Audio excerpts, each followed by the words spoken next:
Okay, I am Stan Harder, Chair of the Christian Formation Committee and member of First Mennonite Church. You may have figured that out already in Lincoln. I live in Omaha, and I've been doing children's story for several times a year for about 35 years now in 3 different churches. And people keep telling me that I do creative children's stories.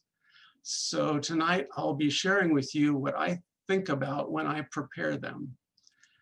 This isn't a checklist of things you must follow, but practices that you can choose from to adapt to your unique style, personality, and context. There are 5 sections in this presentation.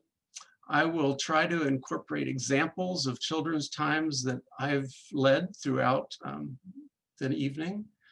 So first, serious topic is, who are we doing this for? And the answer is obviously the children. However, almost no churches with child protection policies include children's storyteller in their policy. It's not that it's so necessary because we don't have alone time with the children, but if someone wanted to contact children, that would be a handy position to gain the trust of them. That's something to think about when you're selecting storytellers, and also to remind you the importance of child safety and the importance of this position, and so that no harm comes to these children. Storytime should be a safe place for children to experience the love of the congregation and of God. So you have children's story next Sunday. What are you going to talk about? Your most difficult task can be coming up with a topic. A simple solution can be to read a book. That's great sometimes, but Central Plains Mennonite Conference's theme this year is imagination. And so I want to use this presentation to encourage you to be creative and imaginative. Even if you read a book, you can incorporate some of the activities that we'll be talking about as creative elements in the story time. So where do you start to decide on a topic? First, ask the person preaching or the worship committee what the theme of the day is. If you've got a scripture for the week, that still doesn't tell you what the direction the preacher is going to take with it. So ask the preacher. Ask where they're going with the scripture. You probably should not duplicate the message he or she is giving in their sermon, but you can find specific elements in that theme that are appropriate for children in the church.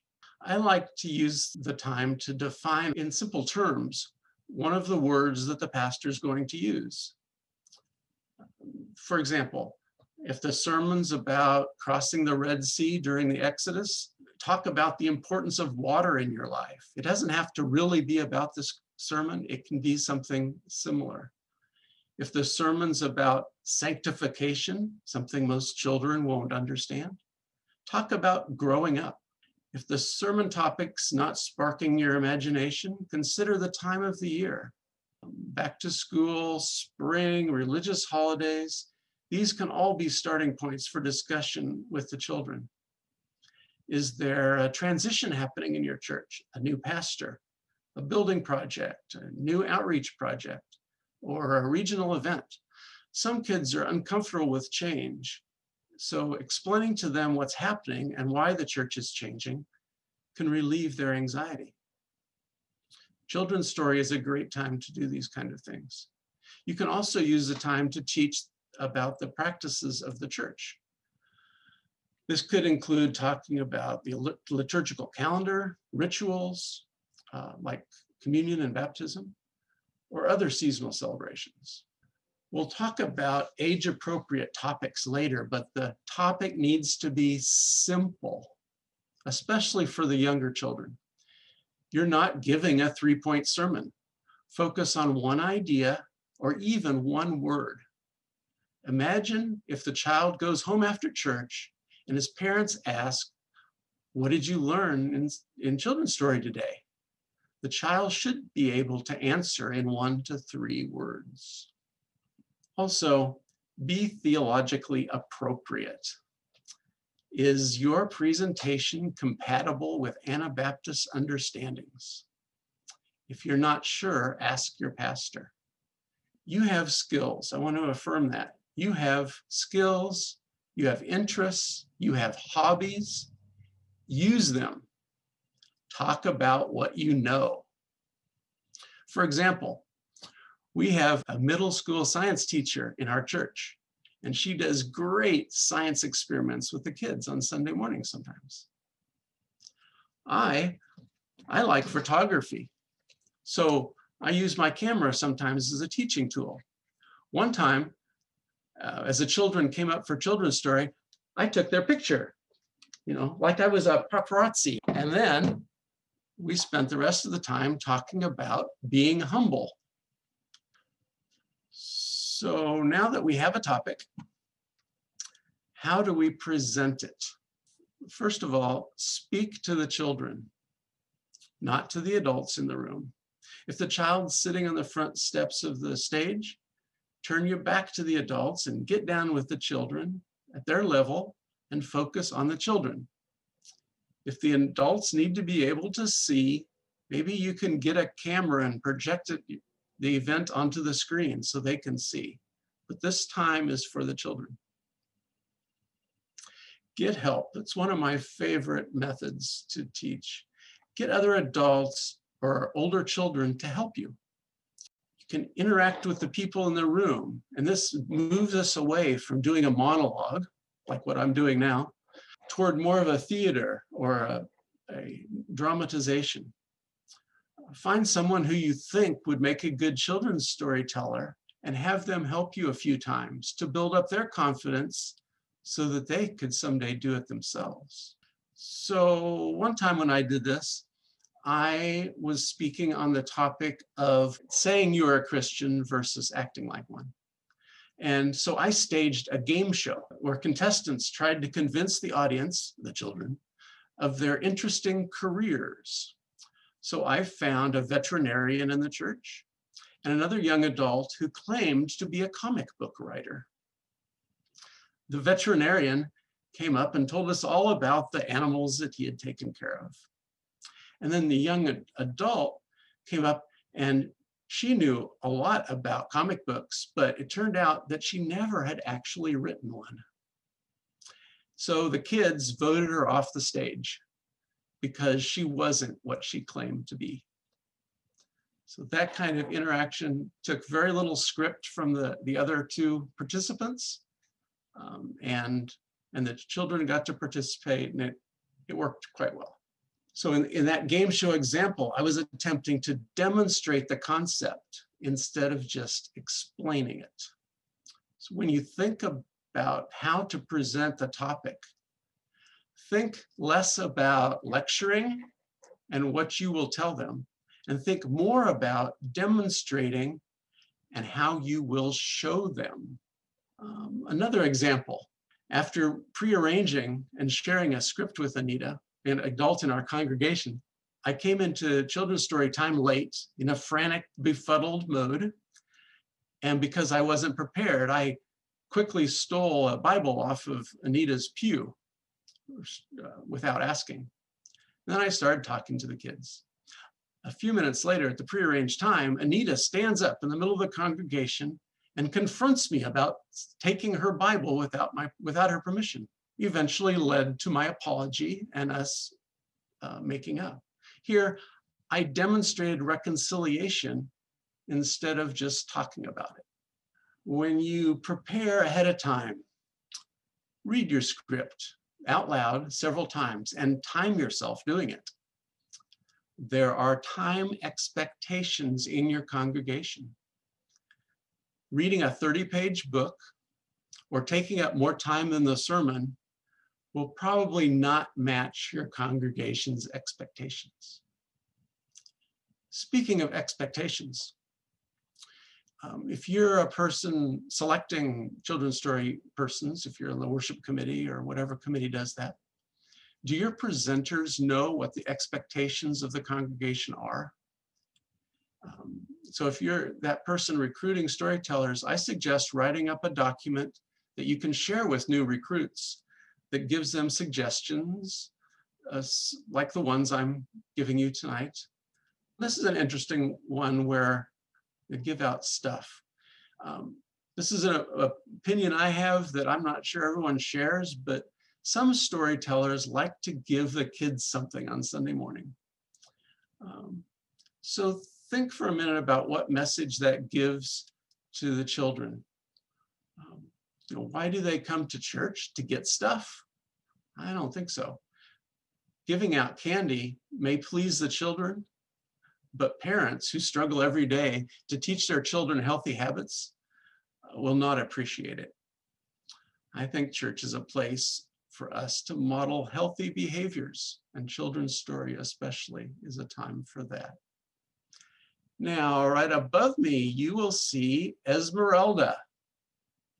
Esmeralda is a puppet that used to come to children's story time at least 4 times a year in First Mennonite. She became such an important part of our congregation that one year her picture showed up in the church photo directory. I remember on Sunday mornings when you walk into church and you see the puppet theater on stage, we were all so excited that Esmeralda was there to tell her bad jokes and do what Esmeralda does. The idea of a repeating character is an interesting one to explore. By having a repeated character, whether that be a puppet or even yourself dressed in odd clothing or wearing a funny hat, the children will come to recognize that character when you walk up on stage. For one, it will help you come up with ideas. You don't have to invent a new character every time you do children's story. You can fall back on that same character, and you don't have to build character recognition every Sunday. It also, I've found that when I'm in that acting mode, that it's easier for me to relax and get into the presentation because I'm not being me. When I'm up there doing something foolish, it's not me, it's the character up there. And so I'm not quite as self-conscious. So that's an interesting trick if you want to try it and see if it works. So most of these methods I talked about are ways to get children engaged and to demonstrate your lesson interactively. So I want to ask if people have favorite children's stories they've done that demonstrates these practices. I remember someone once brought a something in a bag, and they said it started with an R and it R-A and it ended with a T. What was it? And the kids were guessing rat, but it was actually a rabbit. And it was a black rabbit. And he was talking about prejudging prejudice, thinking you know something and it not being that. Sort of a demonstration. Yeah. Why do children learn? And it's because we use good teaching methods. And so I'm going to a section now where we're going to talk about child development and teaching methods. First, a few things to avoid. Children below the teenage years will have difficulty understanding abstract concepts. So keep it concrete and relevant to their lives.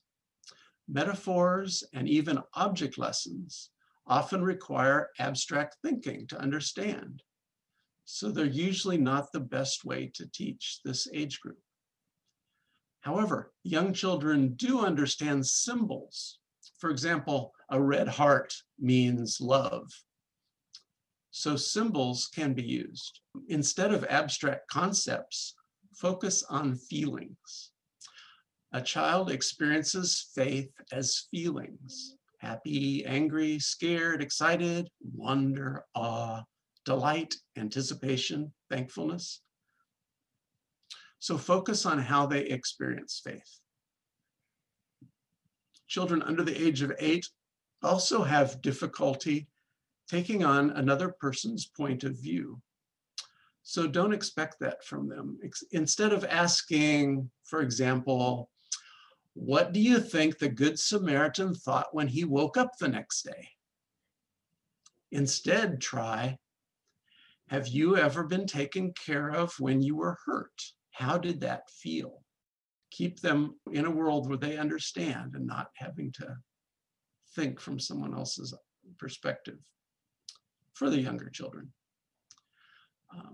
Also, you may find cultural references about your youth funny, and the adults in the audience may find it funny, but the children won't. I'm sorry, but they're from a different generation. Also, this one's sad. As much as I like sarcasm, children often don't understand it the same way adults do, and it can be confusing to them. Finally, lessons in good behavior may be appropriate, but avoid discussions about consequences and punishment. Worship is a time to demonstrate God's love, not to create fear in children. They will have plenty of opportunities to experience the consequences of their actions as they grow up. Now, a few things that we can embrace in teaching methods.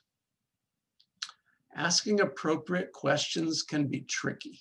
On one hand, please don't put the children on the spot by asking them questions that have specific answers that they are not likely to know or without context. That makes them feel stupid. They don't need to be reminded that they don't know stuff. They get that enough in school. At the same time, don't insult their intelligence by asking overly simple questions. Don't pull a ball out of a bag and ask, "What's this?" Unless, of course, you're talking to 1-year-olds. Asking such mindless questions, for example, where the answer is always Jesus, teaches them that faith is something we don't have to think about.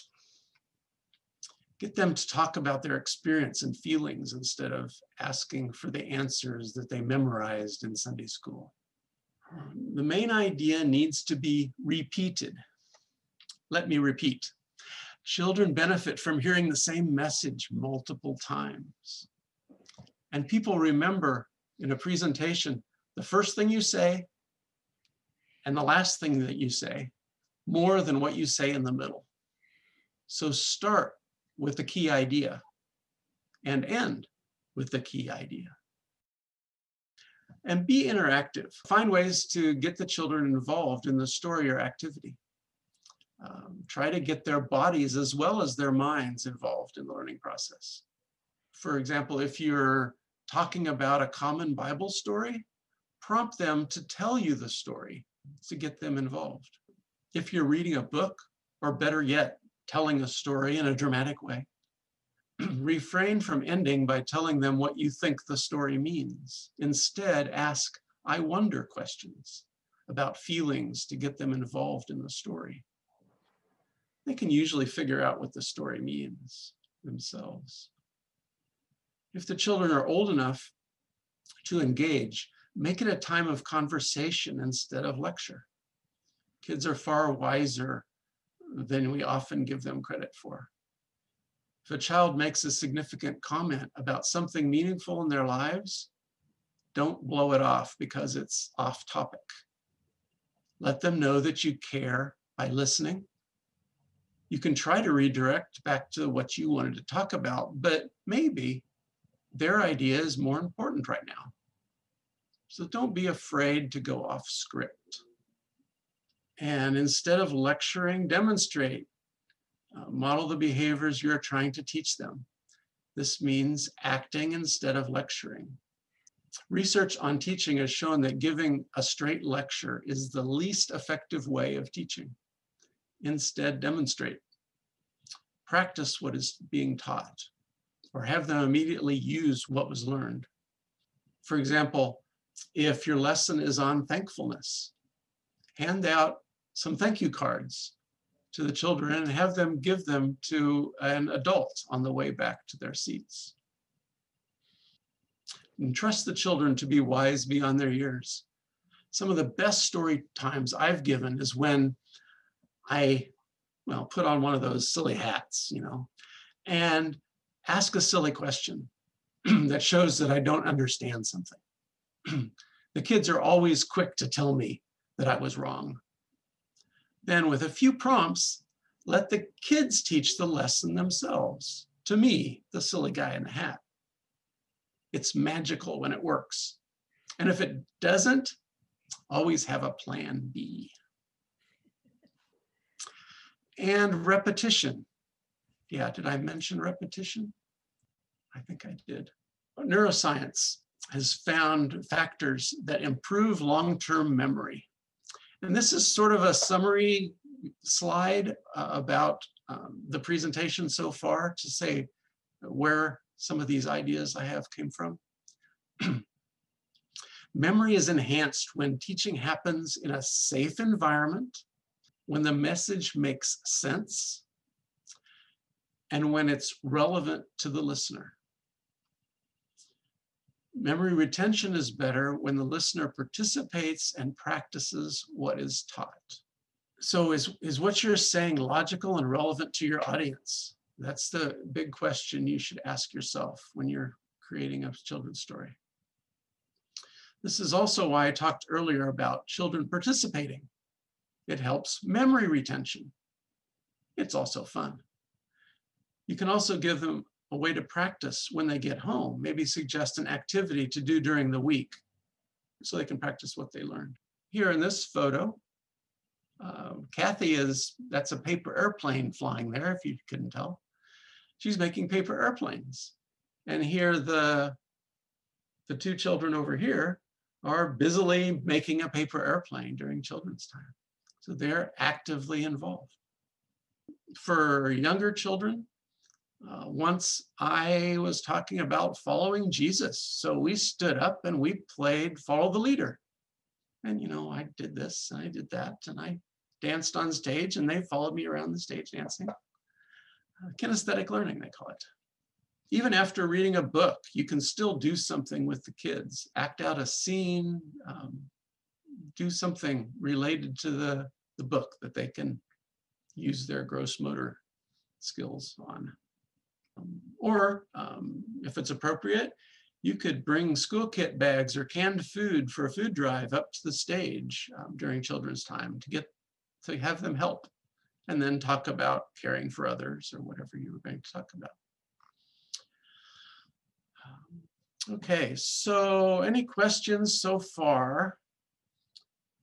We are about to move into doing Zoom church and how that's different. So I'd like to hear comments or ideas about how to teach.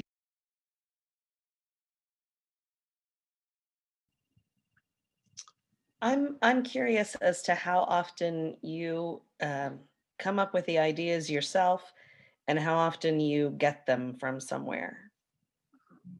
My experience in our church, it's been up to the children's storyteller to contact the pastor and figure out what to talk about. And then go to Google. And then go to Google. Is that how you do it, Anita? I usually do. I might not use it, but I might use something I found and change it or whatever. Put in a topic, children's story, church story. Mm-hmm. Yeah.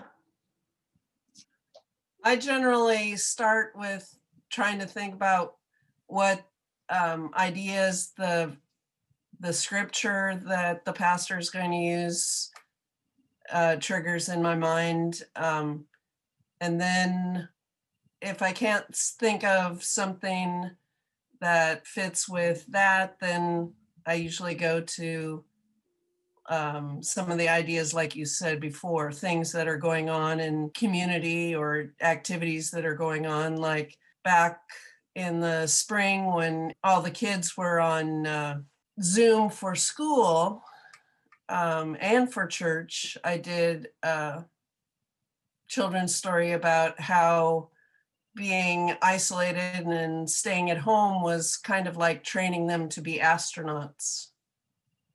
So tried to use, a current situation, but make it a little bit more lighthearted and talk to them about how they could communicate in lots of different ways with people at a distance besides Zoom. Yeah, especially, times like these that are confusing for kids. It's good to talk about it. And it doesn't always have to be about what the sermon's about. But every church has their own expectations on that. So.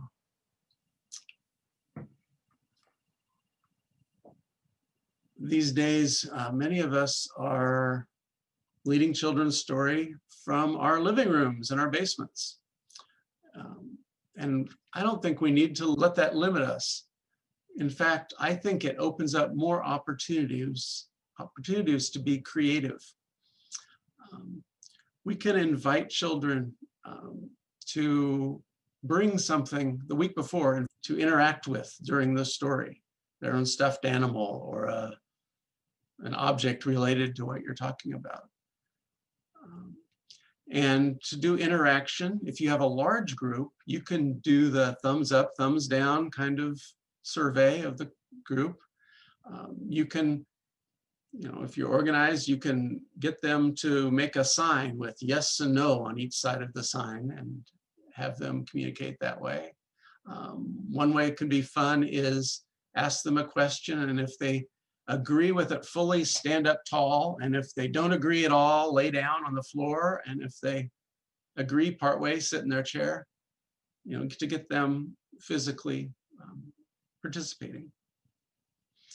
If the Zoom group is small enough and you're brave, you can have the kids unmute themselves. At First Mennonite, we've had good luck with 10 families with kids unmuting their mics at the same time. You also don't have to do it alone. Just because you're in your basement alone doesn't mean you can't get other people to other adults to participate with you. You can have dialogues with another person, just like in real life. It's always a little more awkward, but don't let it limit you. Zoom backgrounds are really cool. I like them a lot. I use them for almost all of my Zoom story time so far. I'll demonstrate some of those in a little bit. And to do that, you create a series of pictures that you show as your Zoom background. And during the story, just cycle through those background pictures. And it places you inside the story. It's a really powerful tool to make the story come to life. You can travel anywhere in the universe in an instant. And you can also use this new feature of Zoom, maybe after it gets fully implemented on everyone's device, where I'm, for those of you that have the newest version of Zoom, I'm presenting from inside my PowerPoint presentation. And that's a feature available under Screen Share Advanced. I suggest that you don't just sit in your office chair staring at the monitor. Move your camera so you can stand up and tell the story in all your glory.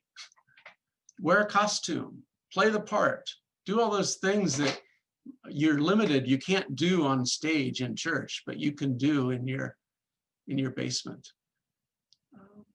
If you pre-record your worship services, you even have more freedom to be creative. You can, edit your video and add special effects and do all kinds of things that you can't do in real life. And take advantage of what our generation calls the magic of television, right?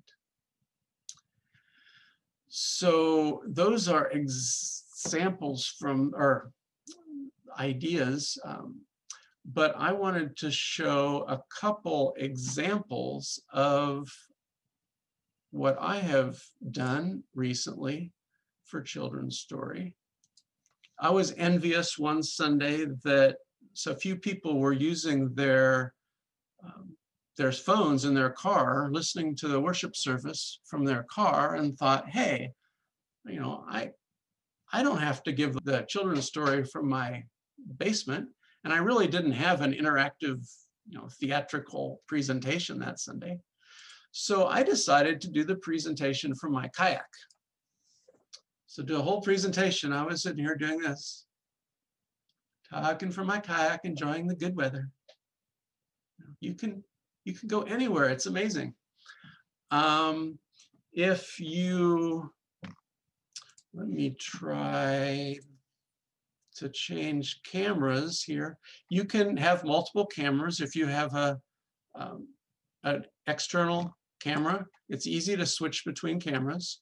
So here we have, next to me, we have a puppet theater, or a flannel graph, I guess we used to call them.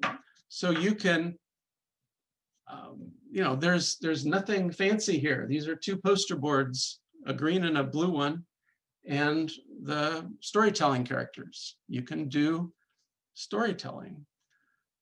Here, I've been talking to you all this evening with this really high-tech green screen behind me. That's a vinyl green tablecloth from a dollar store, hanging from a rack up there. So this doesn't take high technology and expensive devices to do these presentations. And now I want to also play you a pre-recorded video that I did a couple months ago. So this is, I need to set it up, and there's a couple important things. I'm just going to play you 2 minutes out of the middle of it. I was doing the background thing, and I was talking about heaven and the different things we mean when we use the word heaven. And so I started with this premise that Zoom has this new feature that I can go anywhere in the world if I just clap my hands. And well, I tried it and it didn't work very well. And so I told the kids, okay, I need your help. When I go 1, 2, 3, you all clap your hands with me. And the kids were loving it. This really works great. So I'm in my office and I say, okay, 1, 2, 3, clap your hands. We're gonna go to heaven. And they all clapped their hands, and we changed the back room, and I was in a candy store or something. No, not that kind of heaven. And we did it a few times, going to different kinds of heaven. At this point in the store, I'm standing on a cloud here in a little bit, and this is a really bad recording because it's a Zoom recording. So you're gonna have to put up with that. But I'm gonna show you just a few transitions, and it was fun. I got a lot of good comments on it. And this will end the formal part of the presentation. Is because in ancient times, people used to think that the sky was this dome over the earth. And on that dome was the stars and the planets and the clouds and everything up there. Notice how attentive the children are. Dome, that's where God lived. And so heaven was up there really close to where God is. So above that imaginary dome, that's where heaven is. Hey, let's go there. This is going to be a longer trip though. That's okay. Ready? 1, 2.